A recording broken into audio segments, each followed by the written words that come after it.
Morning ಎಕ್ಸ್‌ಪ್ರೆಸ್‌ನಲ್ಲಿ ಮತ್ತಷ್ಟು ಸುದ್ದಿಗಳನ್ನು ಬನ್ನಿ ನೋಡೋಣ.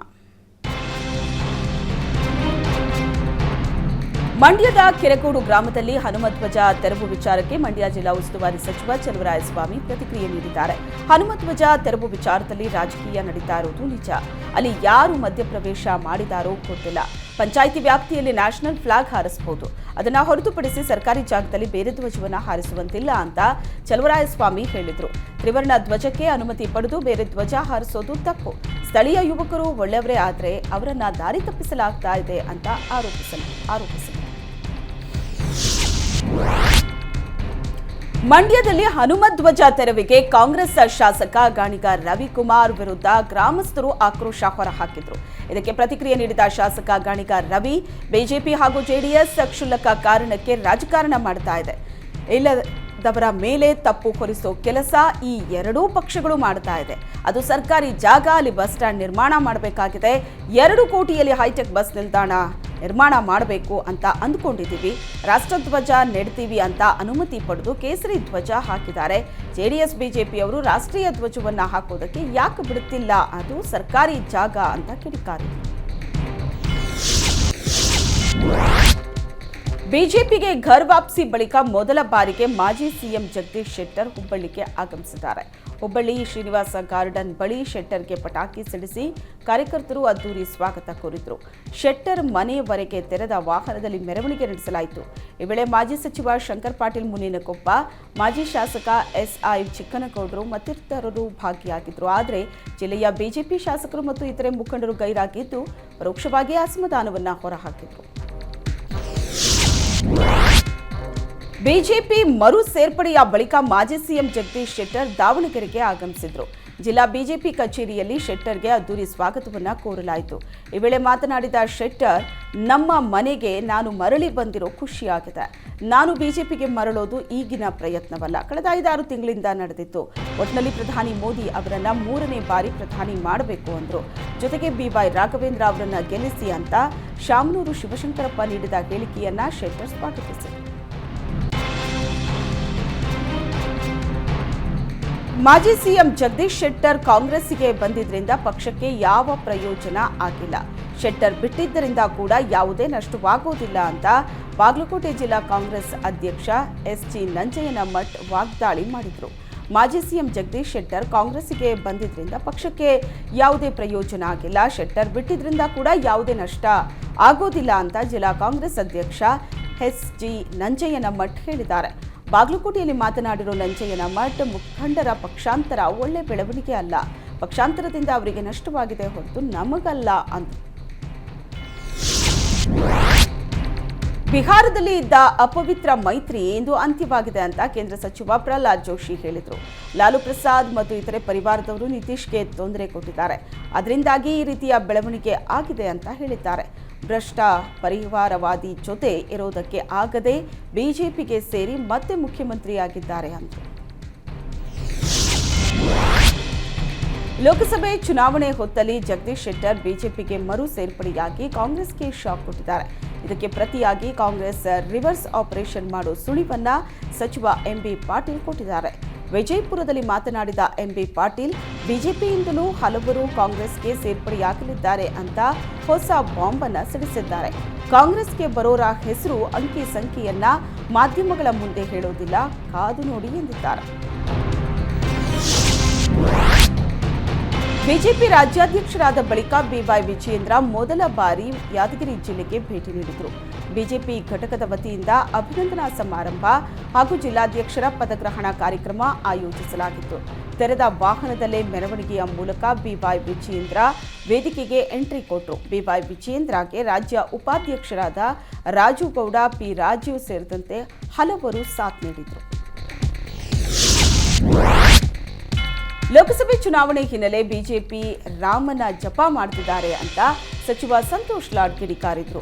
10 ವರ್ಷದಿಂದ ಇವರು ರಾಮನ ದೇವಸ್ಥಾನಕ್ಕೆ ಹೋಗಿದ್ರ? ಅವರ ಮನೆ ದೇವರು ಯಾವುದು ಅಂತ ಅವ್ರಿಗೆ ಗೊತ್ತಾ?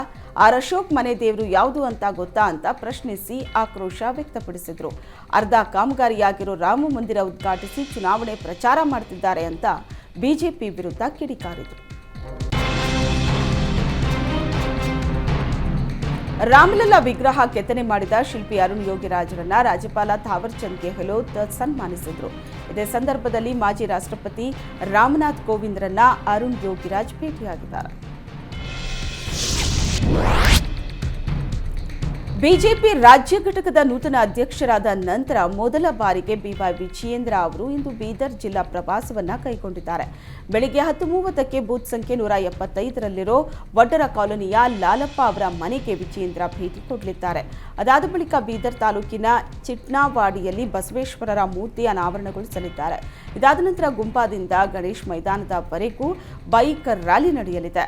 ಬಳಿಕ ಗಣೇಶ್ ಮೈದಾನದಲ್ಲಿ ವಿಜಯೇಂದ್ರ ಅವರಿಗೆ ಅಭಿನಂದನಾ ಸಮಾರಂಭ ನಡೆಯಲಿದ್ದು ಅದರಲ್ಲಿ 10,000 ಜನ ಕಾರ್ಯಕರ್ತರು ಪಾಲ್ಗೊಳ್ಳುವ ನಿರೀಕ್ಷೆ ಇದೆ. ನಿಗಮ ಮಂಡಳಿ ಸ್ಥಾನ ಪಡೆದ ಹಿನ್ನೆಲೆ ನೂತನ ನಿಗಮ ಮಂಡಳಿ ಸದಸ್ಯರು ಮುಖ್ಯಮಂತ್ರಿ ಸಿದ್ದರಾಮಯ್ಯರನ್ನ ಭೇಟಿಯಾಗಿದ್ದಾರೆ. ಶಾಸಕರಾದ ಬಾಲಕೃಷ್ಣ, ರಾಜೇಗೌಡ, ಶರತ್ ಬಚ್ಚೇಗೌಡ ಸೇರಿದಂತೆ ಹಲವರು ಮುಖ್ಯಮಂತ್ರಿಗಳನ್ನ ಭೇಟಿಯಾಗಿ ಧನ್ಯವಾದ ತಿಳಿಸಿದ್ದಾರೆ. ಶೋಷಿತರ ಜಾಗೃತಿ ಸಮಾವೇಶ ನಡೆಸಿದ ಸಿದ್ದರಾಮಯ್ಯ ವಿರುದ್ಧ ಸಿಟಿ ರವಿ ಕಿಡಿಕಾರಿದ್ದಾರೆ. ಸಿದ್ದರಾಮಯ್ಯನವರು ಶೋಷಿತರ ಹೆಸರಲ್ಲಿ ಸಮಾವೇಶ ಮಾಡಿದ್ದಾರೆ. ಅಲ್ಲಿಗೆ ಬಂದವರು ಯಾರು? ಸ್ಪಾನ್ಸರ್ ಮಾಡಿದ್ದು ಯಾರು? ನಮಗೆ ಗೊತ್ತಿದೆ. ಭೈರತಿ ಸುರೇಶ್ ಕೋಟಿ ಹಣ ಕೊಟ್ಟು ಶೋಷಿತರ ಸಮಾವೇಶ ಮಾಡಿದ್ದಾರೆ. ಭೈರತಿ ಸುರೇಶ್ ಶೋಷಿತರ ಅಂತ ವಾಗ್ದಾಳಿ ನಡೆಸಿದ್ರು. ಹೆಸರು ಮಾತ್ರ ಶೋಷಿತ ಸಮಾವೇಶ ಅಷ್ಟೇ. ಸಿದ್ದರಾಮಯ್ಯನವರಿಗೆ ಅಧಿಕಾರ ತಪ್ಪೋಗಬಾರದು ಅಂತ ಶೋಷಿತ ಸಮಾವೇಶ ಮಾಡಿದ್ದಾರೆ. ಸಮಾವೇಶದಲ್ಲಿ ರಾಷ್ಟ್ರಪತಿ ಅವರಿಗೆ ಕಿಂಚಿತ್ತೂ ಗೌರವ ಕೊಟ್ಟಿಲ್ಲ. ಮುಖ್ಯಮಂತ್ರಿಗಳು ಏಕವಚನದಲ್ಲಿ ರಾಷ್ಟ್ರಪತಿ ಬಗ್ಗೆ ಮಾತಾಡಿದ್ದಾರೆ. ಆ ಸ್ಥಾನಕ್ಕೆ ಗೌರವ ಕೊಡದ ನಿಮ್ಮ ವ್ಯಕ್ತಿತ್ವ ರಾಜ್ಯಕ್ಕೆ ಕಪ್ಪು ಚುಕ್ಕೆ. ಸಿದ್ದರಾಮಯ್ಯ ಸಾರ್ವಜನಿಕವಾಗಿ ಕ್ಷಮೆ ಕೇಳಬೇಕು ಅಂತ ಸಿಟಿ ರವಿ ಆಗ್ರಹಿಸಿದರು. ಚಿತ್ರದುರ್ಗದಲ್ಲಿ ಶೋಷಿತರ ಜಾಗೃತಿ ಸಮಾವೇಶ ನಡೆಯಿತು. ಆದರೆ ಶೋಷಿತ ವರ್ಗಗಳ ಸಮಾವೇಶದಲ್ಲಿ ಅನ್ನಕ್ಕೆ ಬೆಲೆಯೇ ಇಲ್ಲದಂತಾಗಿದೆ. ಶೋಷಿತ ವರ್ಗಗಳ ಸಮಾವೇಶಕ್ಕೆ ನಾಡಿನ ಮೂಲೆ ಮೂಲೆಯಿಂದ ಜನಸಾಗರ ಹರಿದು ಬಂದಿತ್ತು. 2 ಲಕ್ಷ ಜನರಿಗೆ ಆಯೋಜಕರು ಚಿಕನ್ ಬಿರಿಯಾನಿ ಬಾಡೂಟದ ವ್ಯವಸ್ಥೆ ಮಾಡಿದ್ರು. ಆದರೆ ಚಿಕನ್ ಬಿರಿಯಾನಿಯನ್ನ ಜನರು ತಿಂದಿದ್ದಕ್ಕಿಂತ ಚೆಲ್ಲಿದ ಅನ್ನವೇ ಹೆಚ್ಚಿದೆ. ಊಟದ ಪೆಂಡಾಲ್ ತುಂಬೆಲ್ಲ ಅರ್ಧಂಬರ್ಧ ಅನ್ನ ತಿಂದು ತಟ್ಟೆಗಳನ್ನು ಅಲ್ಲೇ ಬಿಸಾಡಿದ್ರು. ಭರ್ಪೂರು ಭೋಜನ ಮಾಡಿದ ಸಾರ್ವಜನಿಕರಿಂದ ಅನ್ನಕ್ಕೆ ಅವಮಾನ ಮಾಡಿದ್ದಾರೆ. ಒಟ್ಟಾರೆ ಅನ್ನಕ್ಕೆ ಬೆಲೆಯೇ ಇಲ್ಲದಂತಾಗಿದೆ ಅಂತ ಸಾರ್ವಜನಿಕರು ವರ್ತಿಸಿದ್ದಾರೆ.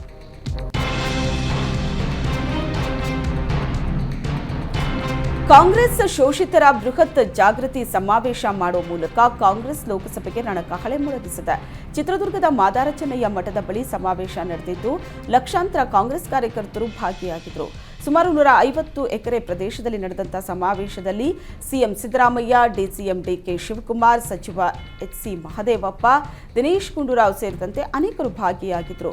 ಡೊಳ್ಳು ಬಾರಿಸುವ ಮೂಲಕ ಸಿಎಂ ಸಿದ್ದರಾಮಯ್ಯ ಹಾಗೂ ಡಿಕೆ ಶಿವಕುಮಾರ್ ಸಮಾವೇಶಕ್ಕೆ ಚಾಲನೆ ನೀಡಿದರು. ಗ್ಯಾಸ್ ಲೀಕೇಜ್ ಆಗಿದ್ದು ಗೊತ್ತಾಗದೆ ಟೀ ಮಾಡೋದಕ್ಕೆ ಹೋಗಿ ಲೈಟರ್ ಆನ್ ಮಾಡ್ತಾ ಇದ್ದಂತೆ ಗ್ಯಾಸ್ ಸಿಲಿಂಡರ್ ಬ್ಲಾಸ್ಟ್ ಆಗಿರೋ ಘಟನೆ ಬೆಳಗಾವಿ ಜಿಲ್ಲೆಯ ಬಸವನಗಲ್ಲಿಯಲ್ಲಿ ನಡೆದಿದೆ. ಘಟನೆಯಲ್ಲಿ ಲಲಿತಾ ಭಟ್, ಮೋಹನ್ ಭಟ್, ಕಮಲಾಕ್ಷಿ ಭಟ್, ಹೇಮಂತ್ ಭಟ್ಗೆ ಗಂಭೀರ ಗಾಯಗಳಾಗಿದ್ದು 4ವರಿಗೂ ಜಿಲ್ಲಾಸ್ಪತ್ರೆಯಲ್ಲಿ ಚಿಕಿತ್ಸೆ ನೀಡಲಾಗ್ತಾ ಇದೆ. ಖಡೆ ಬಜಾರ್ ಪೊಲೀಸ್ ಠಾಣಾ ವ್ಯಾಪ್ತಿಯಲ್ಲಿ ಈ ಘಟನೆ ನಡೆದಿದೆ. ಅಯೋಧ್ಯೆಯಲ್ಲಿ ಬಾಲರಾಮನ ಪ್ರಾಣ ಪ್ರತಿಷ್ಠೆ ಕಾರ್ಯ ಯಶಸ್ವಿಯಾಗಿ ನಡೆದಿದೆ. ಈ ಹಿನ್ನೆಲೆ ಶಿವಮೊಗ್ಗದ ಮತ್ತೂರು ಗ್ರಾಮದಲ್ಲಿ ಅತಿರುದ್ರ ಯಾಗ ಆಯೋಜಿಸಲಾಗಿತ್ತು. ಅತಿರುದ್ರ ಮಹಾಯಾಗದಲ್ಲಿ ಮಾಜಿ ಸಿಎಂ ಯಡಿಯೂರಪ್ಪ, ಕೆಎಸ್ ಈಶ್ವರಪ್ಪ, ಮಾಜಿ ಸಭಾಪತಿ ಡಿಎಚ್ ಶಂಕರಮೂರ್ತಿ ಪಾಲ್ಗೊಂಡಿದ್ದರು. ಕಳೆದ 3 ದಿನಗಳಿಂದ ಅತಿರುದ್ರ ಮಹಾಯಾಗ ನಡೀತಾ ಇದ್ದು ರಾಮ ಮಂದಿರ ಯಶಸ್ಸು ಹಾಗೂ ಮೋದಿ ಮತ್ತೊಮ್ಮೆ ಪ್ರಧಾನಿ ಆಗಬೇಕು ಅನ್ನೋ ಸಂಕಲ್ಪದಲ್ಲಿ ಯಾಗವನ್ನು ಆಯೋಜಿಸಲಾಗಿದೆ. ಇಂದು ಅತಿರುದ್ರ ಮಹಾಯಾಗದ ಪೂರ್ಣಾಹುತಿ ನಡೆಯಲಿದೆ. ಬಳ್ಳಾರಿಯಲ್ಲಿ ಒಂದೇ ದಿನ ಸರಣಿ ಕಳ್ಳತನಕ್ಕೆ ಇಡೀ ಊರಿನ ಜನರೇ ಬೆಚ್ಚಿ ಬಿದ್ದಿದ್ದಾರೆ. ಕೊಪ್ಪಳದ ಗವಿಸಿದ್ದೇಶ್ವರ ಜಾತ್ರೆಗೆ ತೆರಳಿದ್ದವರ ಮನೆಯಲ್ಲಿ ಬಂಗಾರ, ನಗದು, ಬೈಕ್ ಕಳ್ಳತನ ಮಾಡಿದ್ದಾರೆ. ಗ್ರಾಮೀಣ ಪೊಲೀಸ್ ಠಾಣೆಯಲ್ಲಿ ಪ್ರಕರಣ ದಾಖಲಾಗಿದ್ದು ಆರೋಪಿಗಳಿಗೆ ಪೊಲೀಸರು ಬಲೆ ಬೀಸಿದ್ದಾರೆ. ರಾಜ್ಯಾದ್ಯಂತ ಭಾನುವಾರ ನಡೆದ ಜಿಲ್ಲಾ ಸಶಸ್ತ್ರ ಮೀಸಲು ಪೊಲೀಸ್ ಪಡೆಯ ಪರೀಕ್ಷೆಯಲ್ಲೂ ಭಾರೀ ಅಕ್ರಮ ನಡೆದಿರುವ ಬಗ್ಗೆ ಅನುಮಾನ ವ್ಯಕ್ತವಾಗುತ್ತಿದೆ. ಬೆಂಗಳೂರಿನ ನ್ಯಾಷನಲ್ ಕಾಲೇಜಿನ ಕೇಂದ್ರದಲ್ಲಿ ಪರೀಕ್ಷೆ ಬರೆದಂತ ಅಭ್ಯರ್ಥಿಗಳು 12:30ಕ್ಕೆ ಪರೀಕ್ಷೆ ಮುಗಿದ್ರು 1 ಗಂಟೆ ತಡವಾಗಿ ಹೊರಗಡೆ ಬಂದಿದ್ದಾರೆ. ಜೊತೆಗೆ ಅವರ ಹಾಲ್ ಟಿಕೆಟ್ ಹಾಗೂ OMRನಲ್ಲಿ ನಮೂದಿಸಿದ ನೋಂದಣಿ ಸಂಖ್ಯೆಯೂ ಕೂಡ ಬದಲಾಗಿದ್ದು ಅಕ್ರಮ ನಡೆದಿರೋ ಬಗ್ಗೆ ಅನುಮಾನ ವ್ಯಕ್ತವಾಗ್ತಾ ಇದೆ. ಪರೀಕ್ಷಾ ಕೇಂದ್ರದಲ್ಲಿ ನಡೆದ ಗೊಂದಲದಿಂದಾಗಿ ಪರೀಕ್ಷಾ ಕೇಂದ್ರಕ್ಕೆ ನೇಮಕಾತಿ ವಿಭಾಗ DIG Martin, DJ Kamal Pant ಆಗಮಿಸಿದ್ದಾರೆ. ಅಭ್ಯರ್ಥಿಗಳಲ್ಲಿ ಗೊಂದಲ ಆಗಿದ್ದು ನಿಜ. OMR ರೋಲ್ ನಂಬರ್ ಹಾಗೂ ಹಾಲ್ ಟಿಕೆಟ್ ರೋಲ್ ನಂಬರ್ಗೆ ಸಂಬಂಧ ಇಲ್ಲ. OMRನಲ್ಲಿ ಮಾರ್ಕ್ ಮಾಡಲಾದ ನಂಬರ್ಗಳನ್ನು ಮಾತ್ರ ರೀಡ್ ಮಾಡಲಾಗುತ್ತೆ ಅಂತ ಭರವಸೆ ನೀಡಿದ್ದಾರೆ. ಚಾಮರಾಜನಗರ ಜಿಲ್ಲೆಯ ಕೊಳ್ಳೇಗಾಲದಲ್ಲಿ ಇಂದು ಮೊದಲ ಬಾರಿಗೆ ಬೃಹತ್ ಆರೋಗ್ಯ ಮೇಳವನ್ನು ಆಯೋಜಿಸಲಾಗಿದೆ. 6,000ಕ್ಕೂ ಹೆಚ್ಚು ರೋಗಿಗಳನ್ನು ಪರೀಕ್ಷಿಸುವುದಕ್ಕೆ ಸಿದ್ಧತೆ ನಡೆದಿದ್ದು 100ಕ್ಕೂ ಹೆಚ್ಚು ತಜ್ಞ ವೈದ್ಯರು 1,000ಕ್ಕೂ ಹೆಚ್ಚು ವೈದ್ಯಕೀಯ ಸಿಬ್ಬಂದಿ ನಿಯೋಜನೆ ಮಾಡಲಾಗಿದೆ. ಕೊಳ್ಳೇಗಾಲದ MGSV ಕಾಲೇಜಿನ ಮೈದಾನದಲ್ಲಿ ಆರೋಗ್ಯ ಮೇಳ ನಡೆಯಲಿದ್ದು ಬೆಳಗ್ಗೆ 10 ಗಂಟೆಗೆ ಸಚಿವ ದಿನೇಶ್ ಗುಂಡೂರಾವ್ ಚಾಲನೆ ನೀಡಲಿದ್ದಾರೆ. ಮೇಳದಲ್ಲಿ ರಕ್ತದಾನ ಶಿಬಿರ, ನೇತ್ರದಾನ, ಅಂಗಾಂಗ ದಾನ ನೋಂದಣಿ ಶಿಬಿರ, ಆರೋಗ್ಯ ಕರ್ನಾಟಕ ಕಾರ್ಡ್ ನೋಂದಣಿ ಶಿಬಿರಗಳನ್ನು ಆಯೋಜಿಸಲಾಗಿದೆ. ನಿಗಮ ಮಂಡಳಿ ವಿಚಾರದಲ್ಲಿ ಸೂಕ್ತ ನಿಗಮ ಸಿಕ್ಕಿಲ್ಲ ಅಂತ ಶಾಸಕರು ಬೇಸರ ವ್ಯಕ್ತಪಡಿಸಿದ್ದಾರೆ. ಈ ಬಗ್ಗೆ ಪ್ರತಿಕ್ರಿಯೆ ಕೊಟ್ಟ ಕೈಗಾರಿಕಾ ಸಚಿವ MB ಪಾಟೀಲ್, ನಿಗಮ ಮಂಡಳಿ ಅಧ್ಯಕ್ಷಾವಧಿ 2 ವರ್ಷಗಳಿಗೆ ಮಾತ್ರ ಸೀಮಿತವಾಗಿರೋದು ಗೊತ್ತಿಲ್ಲ, ಮುಂದಿನ ಆದೇಶದವರೆಗೆ ಅಂತ ಮಾಡಿರ್ತಾರೆ ಅಂದರು. ಇನ್ನು ಮುದ್ದೇಬಿಹಾಳ ಶಾಸಕ CN ನಾಡಗೌಡ ಅಸಮಾಧಾನದ ಬಗ್ಗೆ ನನಗೆ ಗೊತ್ತಿಲ್ಲ ಅನ್ನೋ ಮೂಲಕ ಜಾರಿಕೊಳ್ಳೋ ಕೆಲಸ ಮಾಡಿದರು. ಖ್ಯಾತ ಚಲನಚಿತ್ರ ನಿರ್ದೇಶಕ ಡಾಕ್ಟರ್ ರಾಧಾಕೃಷ್ಣ ಪಲ್ಲಕ್ಕಿ ಅವರ ನಿರ್ದೇಶನದಲ್ಲಿ ಮೂಡಿ ಬರ್ತಿರೋ ಹೊಸ ಚಿತ್ರ ಚಾಮಯ್ಯ ಸನ್ ಆಫ್ ರಾಮಾಚಾರಿ. ಚಿತ್ರದ ಪೋಸ್ಟರ್ ಮತ್ತು ಟೀಸರ್ ಅನ್ನ ರೇಣುಕಾಂಬ ಸ್ಟುಡಿಯೋದಲ್ಲಿ ಬಿಡುಗಡೆ ಮಾಡಲಾಯಿತು. ಬಿಡುಗಡೆ ಸಮಾರಂಭದಲ್ಲಿ ಮುಖ್ಯ ಅತಿಥಿಗಳಾಗಿ ವಿಷ್ಣುವರ್ಧನ್ ಅಭಿಮಾನಿ ಬಳಗದ ರಾಜ್ಯಾಧ್ಯಕ್ಷ ವೀರಕಪುತ್ರ ಶ್ರೀನಿವಾಸ್, ನಿರ್ಮಾಪಕ KN ಚಕ್ರಪಾಣಿ, KT ಸ್ವಾಮಿ ಸೇರಿದಂತೆ ರಂಗಭೂಮಿ ಕಲಾವಿದರು ಹಾಗೂ ಚಾಮಯ್ಯ ಸನ್ ಆಫ್ ರಾಮಾಚಾರಿ ಚಿತ್ರದ ತಂಡದ ಕಲಾವಿದರು ಭಾಗಿಯಾಗಿದ್ದರು. ಬೀದರ್ ಜಿಲ್ಲೆಯ ಹುಮನಾಬಾದ್ ತಾಲೂಕಿನ ಹುಡುಗಿ ಗ್ರಾಮದಲ್ಲಿರೋ ಪ್ರಾಥಮಿಕ ಚಿಕಿತ್ಸಾ ಕೇಂದ್ರಕ್ಕೆ ವೈದ್ಯರು ಸಿಬ್ಬಂದಿ ಬೀಗ ಹಾಕಿದ್ದಕ್ಕೆ ಸ್ಥಳೀಯರು ಆಕ್ರೋಶ ಹೊರಹಾಕಿದ್ದಾರೆ. ಶನಿವಾರ, ರವಿವಾರ ಸಿಬ್ಬಂದಿ ಹಾಗೂ ಅಧಿಕಾರಿಗಳು ಮಧ್ಯಾಹ್ನದ ವೇಳೆ ಬೀಗ ಹಾಕಿಕೊಂಡು ಹೋಗ್ತಿದ್ದಾರೆ. ಆಸ್ಪತ್ರೆಯಲ್ಲಿ ಸಿಬ್ಬಂದಿ ಇರದ ಕಾರಣ ಹೆರಿಗೆಗೆ ಬರೋ ರೋಗಿಗಳು ಹುಮನಾಬಾದ್ ಪಟ್ಟಣಕ್ಕೆ ತೆರಳೋ ಅನಿವಾರ್ಯತೆ ಎದುರಾಗಿದೆ. ಆಸ್ಪತ್ರೆಯ ಅವ್ಯವಸ್ಥೆ ಕುರಿತು DHO ಹಾಗೂ THO ಅವರ ಗಮನಕ್ಕೆ ತಂದರೂ ಯಾವುದೇ ಕ್ರಮ ಕೈಗೊಳ್ಳುತ್ತಿಲ್ಲ ಅಂತ ಆಕ್ರೋಶವನ್ನು ವ್ಯಕ್ತಪಡಿಸಲಾಗಿದೆ. ಕೋಲಾರ ಜಿಲ್ಲೆಗೆ ಮುಂದಿನ ಬಜೆಟ್ನಲ್ಲಿ ಮೆಡಿಕಲ್ ಕಾಲೇಜು ಹಾಗೂ ಕೋಲಾರ ನಗರಕ್ಕೆ ರಿಂಗ್ ರೋಡ್ ಮಂಜೂರಾತಿ ಮಾಡಲಾಗುವುದು ಅಂತ ಜಿಲ್ಲಾ ಉಸ್ತುವಾರಿ ಸಚಿವ ಬೈರತಿ ಸುರೇಶ್ ಭರವಸೆ ನೀಡಿದರು. ಈಗಾಗಲೇ ಜಿಲ್ಲೆಗೆ ಕುಡಿಯೋ ನೀರಿನ ಸೌಲಭ್ಯ ಕಲ್ಪಿಸಲಾಗಿದೆ. KGFನಲ್ಲಿ 1,000 ಎಕರೆ ಪ್ರದೇಶದಲ್ಲಿ ಕೈಗಾರಿಕೆ ಅಭಿವೃದ್ಧಿ ಯೋಜನೆಗಳು ಹಾಗೂ ಜಿಲ್ಲೆಯಲ್ಲಿ ಆಶ್ರಯ ಯೋಜನೆಗಳು ಪ್ರಗತಿಯಲ್ಲಿದೆ. ಕೋಲಾರ ನಗರಸಭೆಯನ್ನ ಮಹಾನಗರ ಪಾಲಿಕೆಯನ್ನಾಗಿ ಮಾಡುವುದಕ್ಕೆ ಸರ್ಕಾರದ ಮುಂದೆ ಪ್ರಸ್ತಾವನೆ ಸಲ್ಲಿಸಿದ್ದು ಅದಕ್ಕೆ ಕೆಲವು ತಾಂತ್ರಿಕ ಸಮಸ್ಯೆಗಳು ಇದೆ, ಅವುಗಳ ಪರಿಹಾರ ಕ್ರಮ ಜರುಗಿಸಲಾಗುತ್ತಿದೆ ಅಂತ ಹೇಳಿದರು. ಕೋಲಾರದಲ್ಲಿ ವಿಕಾಸ ಭಾರತ ಸಂಕಲ್ಪ ಯಾತ್ರೆ ನಡೆಯಿತು. ವಿಕಸಿತ ಭಾರತ ಸಂಕಲ್ಪ ಯಾತ್ರೆ ಕಾರ್ಯಕ್ರಮದಲ್ಲಿ ಮಾತನಾಡಿದ ಸಂಸದ S. ಮುನಿಸ್ವಾಮಿ, ಪ್ರಧಾನಿ ಮೋದಿ ನೇತೃತ್ವದ ಭಾರತ ಸರ್ಕಾರ ಜಾರಿಗೊಳಿಸಿರುವ ಕಲ್ಯಾಣ ಯೋಜನೆಗಳನ್ನು ಪ್ರತಿಯೊಬ್ಬರ ಮನೆ ಬಾಗಿಲಿಗೆ ತಲುಪಿಸೋ ಕಾರ್ಯ ಮಾಡಲಾಗ್ತಾ ಇದೆ.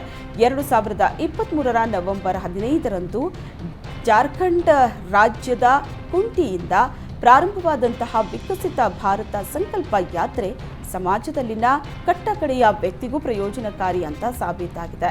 ಈ ಯಾತ್ರೆ ಮೂಲಕ ಕೇಂದ್ರ ಸರ್ಕಾರ ಎಲ್ಲ ವರ್ಗಗಳ ಜನರನ್ನ ತಾಂತ್ರಿಕವಾಗಿ ಮತ್ತು ಆರ್ಥಿಕವಾಗಿ ಸಮರ್ಥರನ್ನಾಗಿ ಮಾಡಲು ವಿಶೇಷ ಒತ್ತು ನೀಡುತ್ತಿದೆ ಎಂದರು.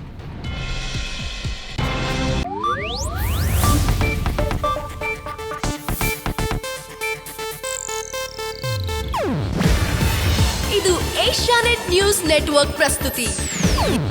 ನೀವು ನೋಡ್ತಿದ್ದೀರಾ ಏಷ್ಯಾನೆಟ್ ಸುವರ್ಣ ನ್ಯೂಸ್.